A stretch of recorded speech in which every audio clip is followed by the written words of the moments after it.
They are the files everyone is desperate to see. Buried in them are the names of the world's most powerful people, CEOs, politicians, and Hollywood elite. But one name shook an entire monarchy, leaving everyone asking, could this spell the end of a British institution? I'm Josh, and on today's episode of the Infographic Show, we'll expose how the Epstein files destroyed a royal. In October 2025, under mounting pressure over his ties to Jeffrey Epstein, Prince Andrew announced that he was giving up his royal titles and honors. He claimed that it was to avoid distracting from the work of the royal family. But any hopes that he had that his troubles were over didn't last long. Less than a fortnight later, King Charles announced that Andrew would lose all his remaining royal honors, including the title of prince, which he'd held since birth. From now on, he'd be Andrew Mountbatten Windsor. He was also ordered to give up the lease on the Windsor mansion that he'd called home for over 2 decades. On February 2, 2026, the U.S. government released another 3 million documents. It was the largest batch yet released, and the ex-prince again featured heavily. Emails revealed that Andrew invited Epstein to Buckingham Palace in September 2010. Another message sent in February 2011 showed him reassuring the convicted sex offender, writing, "We are in this together, and we'll play some more." That was after he'd publicly claimed that he had cut off contact in December 2010. Then came the images, Andrew kneeling over a young woman on the floor, sparking even more questions about what was really going on. The allegations from a redacted victim claim that Andrew had been an accessory to torture and murder and are so shocking they've largely been sidestepped by the media. But that wasn't what caused his downfall. But it was one detail that really caught investigators' attention, and that was enough for Thames Valley Police, who announced that it was investigating, and whatever was left of Andrew's reputation was about to get shredded. The royal fallout. When King Charles stripped Andrew of his titles a few months earlier, he had dismissed the need for further censure of his brother. But this time, it was different. The message from Buckingham Palace was much stronger. In a statement, the royal household said the king had shown profound concern over the continuing allegations surrounding Mountbatten Windsor's conduct. Just 10 days later, on February 19th, the police made their move. Thames Valley Police swooped in on Andrew's new home at Sandringham and took him into custody. Officers carried out searches there and at 2 other properties linked to him, in Berkshire and Norfolk. The reason? Suspicion of misconduct in public office. Andrew was arrested on his 66th birthday, exactly 666 days after a blood-streaked white horse broke free from a royal procession and bolted through the streets of London. Some corners of the internet call that an omen. We'll let you decide. If you want to learn more about the murky world of Andrew and Epstein, be sure to like, share, and subscribe. We've got plenty more videos diving deep into the case. After being held for almost 12 hours, he was released under investigation without a charge. But that doesn't mean that he is out of the woods. The investigation is ongoing, with King Charles commenting, "Let me state clearly, the law must take its course." It's a clear example of the famous British stiff upper lip in the face of adversity, but for the royals, this is an unprecedented disaster. As Australian TV channel ABC's royal commentator Juliet Ryden put it, the arrest was a watershed moment in the history of the monarchy. We are in uncharted waters. For a senior royal to be arrested, that has never happened in modern history. The last time a royal saw the inside of a jail cell was in 1649, when Charles I was tried, convicted, and executed for high treason. So what exactly is Mountbatten Windsor suspected of doing? At least 9 UK police forces have confirmed they're looking into reports linking the former prince to Epstein. The latest U.S. government releases from the Epstein files suggest something even more serious. While working as a UK trade envoy, Andrew allegedly shared sensitive government documents and commercial information with Epstein. The former Duke of York served in that position between 2001 and 2011. In this role, he enjoyed privileged access to senior government and business contacts across the globe. And according to emails, he was more than happy to share the results of those contacts with Epstein. On October 7, 2010, Andrew sent Epstein details of his upcoming trips as trade envoy to Singapore, Vietnam, China, and Hong Kong, where he was accompanied by business associates of Epstein. After the trip on November 30th, Andrew allegedly forwarded official reports of those visits to Epstein just minutes after receiving them from his then special assistant, Amit Patel. And that is just scratching the surface. Back in 2019, in a now infamous BBC interview, Andrew claimed he last saw Epstein in New York in early December 2010 to tell him he was ending their friendship. But just weeks later, on Christmas Eve, he allegedly emailed Epstein a confidential briefing on investment opportunities in Helmand Province, Afghanistan, a region overseen by British forces and funded by the UK government at the time. Then, in an email dated February 9, 2011, Andrew suggested that Epstein might invest in a private equity firm that he had visited a week before. Andrew also seems to have gone to some lengths to try to promote the financial ventures of controversial businessman David Rowland to Epstein. Rowland's private bank, Bank Haviland, had also run into trouble with regulators in London and Luxembourg. In 2024, the European Central Bank even withdrew its banking license, a decision the bank is now appealing. But in May 2010, Andrew wrote in an email to Epstein that, "You should know that I was seeing David Rowland, my trusted money man, whom you know from a long time ago." Another email in October 2010 suggests that Andrew was keen for one of Epstein's contacts to invest in Rowland's venture. Quote, "He is actively seeking high net worth individuals. Perhaps this is an avenue for your undecided Chinese." Then in 2011, an email to Epstein from an associate noted that Andrew was under scrutiny for dealing with Azerbaijan and Turkmenistan, but government approved. He has full support of his mum. And as we'll see later, the evidence against him doesn't stop there. The growing pile of evidence strongly suggests that Andrew may have used his position as UK trade envoy to enrich himself while also peddling influence for Epstein and his shady trusted money man. The problem for Mountbatten Windsor is that not only did all of this happen after Epstein had been convicted as a sex offender, but it's all likely to be illegal under British law. Officially, UK trade envoys are not civil servants, but their role comes with serious responsibilities. They must keep any information they receive confidential, even when their role comes to an end. The Official Secrets Acts of 1911 and 1989 still apply. This duty of confidentiality doesn't include emailing official reports of confidential UK government dealings with foreign governments to Epstein minutes after receiving them. But Andrew isn't the only powerful Brit feeling the pressure from the Epstein files. The noose is tightening for others as well. Epstein's reach. Lord Peter Mandelson, one of the most powerful figures in the British government and the Labour Party for decades, was forced to resign as the UK's ambassador to the United States and quit the Labour Party entirely. Why? The Epstein files revealed he had passed sensitive government information to the convicted sex offender. The emails date back to Mandelson's time in senior posts under former Prime Ministers Tony Blair and Gordon Brown. They showed that he informed Epstein about a change in tax rules, the sale of government assets during a UK financial crisis, and a European Union bailout of Greece's economy. Epstein also sent money to Mandelson's husband, Reinaldo Avila da Silva. London's Metropolitan Police has stated it is investigating Mandelson over the emails. Like Andrew, Mandelson denies any illegal activity. He claims that his husband accepting the funds from Epstein reflected a lapse in our collective judgment. But the revelations have sent a shockwave through British politics. Prime Minister Sir Keir Starmer is under intense scrutiny about whether he knew of Mandelson's relationship with Epstein when he appointed him as ambassador to the United States. Some have suggested the crisis in confidence in the government may ultimately be the final nail in the battered regime's coffin. His chief of staff, Morgan McSweeney, has already resigned over the Mandelson appointment. Should the allegations be proven in court, both Mandelson and Andrew face jail time up to a maximum of life imprisonment. But in Andrew's case, the fire could spread right to the top of the tree. According to Andrew Lowney, a prominent royal scholar, the scandal could even end the reign of King Charles III.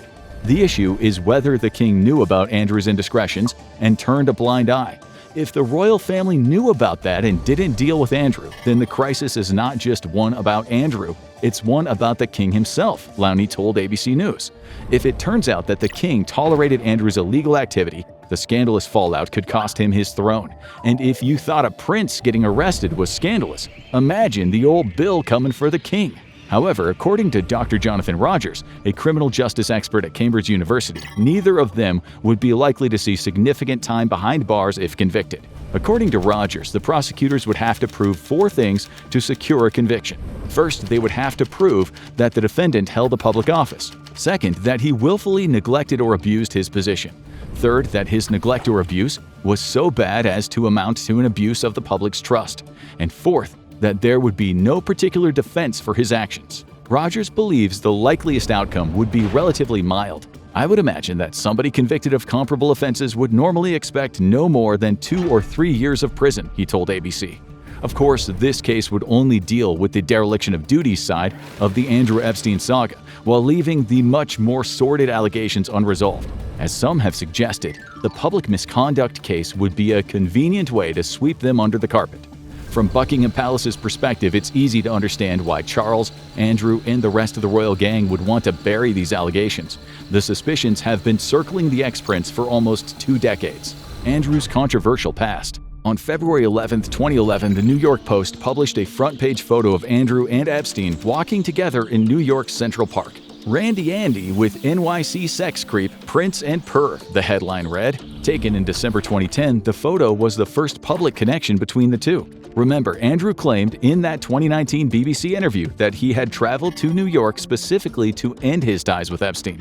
He claimed it was more honorable to finish things in person. The trip took place shortly after Epstein was released from prison after being convicted of procuring a girl under the age of 18 for prostitution. However, if that claim is true, Epstein seems to have taken the news particularly well. Rather than crossing Andrew off his Christmas card list, he threw him a lavish banquet. Andrew later claimed that it was a small dinner party. There were only 8 or 10 of us, I think. However, the emails show the guest list included celebrities like Woody Allen and his wife Soon-Yi, TV presenters Katie Couric and George Stephanopoulos, comedian Chelsea Handler, and talk show host Charlie Rose. U.S. entertainment publicist Peggy Siegel emailed Epstein the following morning to say the evening was sensational. By mutual agreement during that walk in the park, we decided that we would part company, and I left. To this day, I never had any contact with him, Andrew had claimed in the Newsnight interview. However, after he had returned from that trip, an account that seems to belong to Andrew emailed Epstein saying, "It was great to spend time with my U.S. family. Looking forward to joining you all again soon. I'll call you tomorrow, as I am moving the family up to Sandringham during the day." As the year ended, Andrew sent a further message, wishing you a wonderful Christmas and spectacular entry into 2011. Sure, maybe blue bloods end relationships differently than the rest of us. But these emails don't exactly make it look like Andrew put Epstein on the back burner, do they? To make matters worse, a few days after the publication of the park stroll photo, a second, now notorious photograph of Andrew from 2001 was published by the British Daily Mail. The image shows him with his arm around the then 17-year-old Virginia Giuffre's waist, with Epstein's right-hand lady Ghislaine Maxwell smiling in the background. The pic opened a hornet's nest of controversy for Andrew. By July of 2011, he was forced to quit as the UK's trade envoy. Queen Elizabeth II, who seemed far more tolerant of Andrew's controversies than her son, King Charles, stated that he would still carry out official trips abroad as a member of the royal family. But Andrew's problems were anything but over. In January 2015, Giuffre alleged that Epstein had trafficked her to Andrew for sex on multiple occasions when she was still only 17. But Giuffre isn't the only victim to have alleged sexual abuse and worse by Andrew. Another has accused him of being an accessory to torture and murder. And more recently, another sordid story emerged from the latest U.S. government file dump. In 2020, a British woman told the FBI that she had been trafficked to Andrew by her own father in the mid-1990s. She claims to have been taken to parties at a Thorpe greenhouse where Prince Andrew hit her with his car, damaging her rib, hip, and leg severely enough to cause infection. According to the FBI report, she claims to have woken up to Andrew assaulting her on the same property. Later, Maxwell allegedly administered electric shocks while men, including Andrew, watched. She says Maxwell then beat her with a broom, breaking her nose. On top of that, she claims Epstein abused her at a Palm Beach mansion. It remains to be seen whether either of these victims will ever bring their claims before a court like Giuffre did. But the fallout of the Giuffre affair was certainly dramatic for Andrew. The victim. Following Giuffre's original allegations against Mountbatten Windsor in 2015, the London Metropolitan Police reviewed her claims but didn't take the matter any further. Andrew probably hoped that the laundry list of allegations would eventually disappear. He couldn't have been more wrong. In July 2019, Epstein was arrested for a second time on charges of sex trafficking, accused of abusing dozens of young women. And the spotlight inevitably turned back onto his associates, including the ex-Duke of York, which some think contributed to the next turn in his tale. Epstein was found dead in his cell in August of that year after allegedly hanging himself. However, the high-profile scrutiny of Epstein's associates didn't die with him. In fact, it only seemed to increase. In November 2019, Andrew agreed to give that ill-fated BBC interview and was compelled to withdraw from public duties following the backlash. Then, in January 2020, U.S. Attorney Jeffrey Berman announced that the then prince had provided zero cooperation to the FBI's ongoing Epstein investigation. This was despite his having previously promised to assist wherever he could. The former prince's lawyers denied the claims, suggesting the Department of Justice, or DOJ, was seeking publicity rather than accepting help from the Duke. The Duke of York has on at least 3 occasions this year offered his assistance as a witness to the DOJ, the statement read. The DOJ disagreed, and by July had formally requested the UK to facilitate an interview with Mountbatten Windsor as part of the Epstein probe. However, no interview took place, but Andrew ended up in the dock anyway.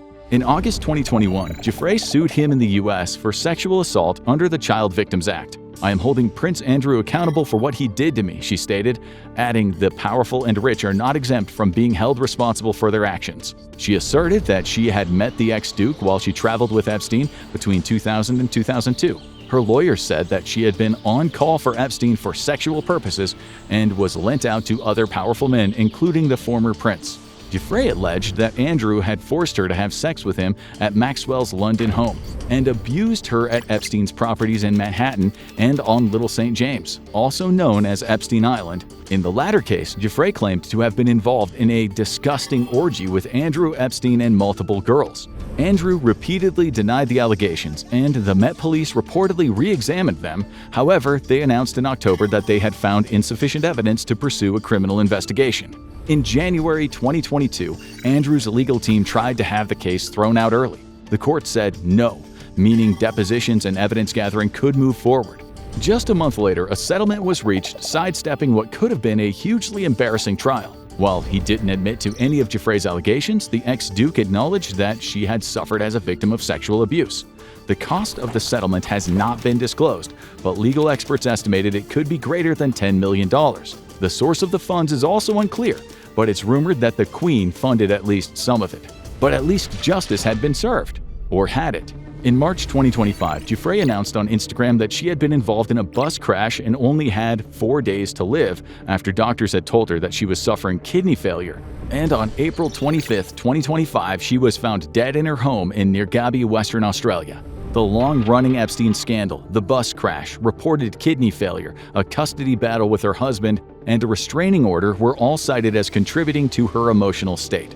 However, not everyone was buying the story. Giuffre had stated in a 2019 social media post that she was making it, quote, publicly known that she was in good mental health. Her father, Sky Roberts, publicly rejected the self-harm narrative, stating there's no way that she did, and claiming somebody got to her. He emphasized her strength and that she had too much to live for. Understandably, while there's no concrete evidence of any foul play, calls for a full, transparent investigation continue. Meanwhile, the pressure on Andrew is increasing by the day, with the fallout from the Epstein files revelations proving to be the gift that keeps on giving.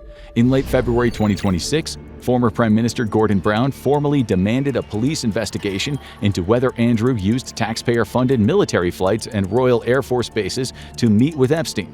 The ex-prince, nicknamed Air Miles Andy, is suspected of using chartered RAF flights for personal engagements, including potential Epstein meetings under the cover of trade envoy duties. In December 2000, Epstein's Gulfstream jet landed at RAF Marham, after which Andrew hosted him at Sandringham, just 20 miles away.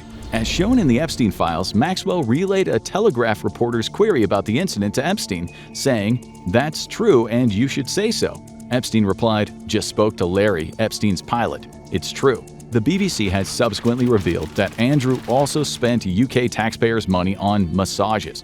Citing retired civil servants, the report disclosed that the servants were shocked by Andrew's lavish spending when he was trade envoy on things like massages, but also what's been described as unnecessary travel expenses, unnecessary hotel rooms for his entourage.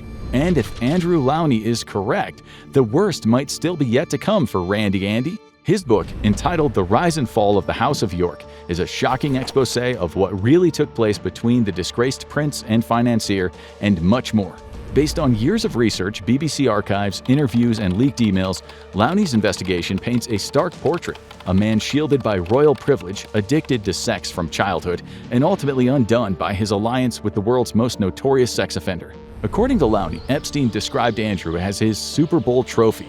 He used the prince to gain valuable intel, which he then passed on to the Israeli Mossad and other foreign intelligence agencies. Prince Andrew's decades-long relationship with Jeffrey Epstein was earlier, longer, and far more intimate than anyone has previously admitted. And their friendship was so depraved that even Epstein, the self-proclaimed king of kink, was shocked by the prince's sexual appetites, according to the book. In one interview, Lowney explained that the prince was a useful idiot who gave Epstein respectability and access to political leaders and business opportunities. Meanwhile, Epstein offered Andrew an opportunity to join the super rich and enjoy a lifestyle to which he had long aspired: an endless supply of women, a chance to make lots of money, someone who would bankroll his lavish lifestyle as well as settle his ex-wife Sarah Ferguson's debts. So according to Lowney, while the British royal unwittingly spied on Epstein's behalf, he simultaneously compromised himself, making him the perfect tool. But Lowney is not the only one to make these claims. Epstein's one-time mentor, the serial fraudster Stephen Hoffenberg, told the same tale. Hoffenberg was the former chairman of Towers Financial Corporation, a debt collection agency that was exposed as a Ponzi scheme in 1993. The Securities Exchange Commission deemed it to be one of the largest Ponzi schemes in history at the time. Towers Financial used fabricated financial statements to lure investors to give the company money under false pretenses, and Hoffenberg spent 18 years behind bars. But according to him, Epstein was his partner in crime during the Ponzi scheme operation and conducted many crimes alongside him on a daily basis. He's got a gift that is extraordinary, where he controls the people he meets and manipulates them totally with his charisma, Hoffenberg stated. In an interview with the British tabloid The Sun in 2020, Hoffenberg also claimed that Epstein would boast to his friends about how he was going to sell Prince Andrew's secrets to Mossad. According to Hoffenberg, Epstein knew he could manipulate Andrew. That's a solid fact. Epstein's ability to manipulate was extraordinary. Andrew respected Epstein highly and was tremendously impressed, so that's what made him vulnerable to Epstein. Hoffenberg revealed that Epstein's plane was known as the Lolita Express, and there was a roster of young women for the parties that Epstein threw for his friends, including Prince Andrew. Everything was recorded on a honeypot camera at those parties so that Epstein could then use it for financial gain and give the footage to Mossad. I remember Andrew was at many of his events when he took over the house in Manhattan. That was in the early years, he said. Andrew had a weakness for the girls and fast life, and Epstein provided that fantasy. Andrew would then give the intelligence that Epstein would give to Israel. After serving 18 of his 20 years of imprisonment, Hoffenberg became a reborn Christian and claimed to be acting on behalf of his victims. He died in August 2022 at the age of 77. And from Andrew's perspective, that is probably a rather fortunate turn of events. What comes next? According to Lowney, the revelations are just the tip of the iceberg when it comes to Andrew's sexual tendencies. Andrew's proclivities began at a very young age. The problem only worsened when Andrew lost his virginity after a friend's father hired 2 escorts for the boys. Lowney's source also claimed that the prince had been a victim of sexual abuse. Canadian journalist Ian Halperin was the only reporter to interview Epstein at length prior to the financier's death and provided Lowney with exclusive access to his records. In one email, Epstein insisted that he and Andrew were very similar, as they were both serial sex addicts who even shared the same women. Andrew was the only person I have met who is more obsessed with sex than me, he attested. The prince was the most perverted animal in the bedroom, he wrote, adding that he likes to engage in stuff that's even kinky to me, and I'm the king of kink. Lowney also reveals that Giuffre's original filings also alleged Andrew had lobbied on Epstein's behalf after his arrest, working to ensure he received a light sentence. Epstein repaid his favor by clearing his ex-wife Sarah Ferguson's substantial debts. British media reacted with shock to the claims, with one mainstream headline blaring that Prince Andrew may have been secretly filmed with young women he is alleged to have abused. That same day, a seemingly frantic Andrew emailed Maxwell, "Let me know when we can talk. Got some specific questions to ask you about Virginia." At the time, Buckingham Palace issued a firm denial of any suggestion of impropriety by Andrew, and that the royal family emphatically denied the Duke of York had any form of sexual contact or relationship with Virginia Roberts. However, the days of the palace having his back seemed to be over. After years of alternating between silence over his sexual abuse and flatly denying the allegations, Buckingham Palace is clearly taking a much harder stance, and there is still the threat of further disclosures. As Lowney makes it clear in his book, if serious investigations into the prince's alleged perversions are added to the investigation into his public misconduct, it could discredit the royal family for good. It could even spark impeachment and potentially bring an end to the reign of the House of Windsor. And it wouldn't be the first scandal to rock the palace. Find out more by watching the royal family's dirty secrets finally exposed, or click on this video instead.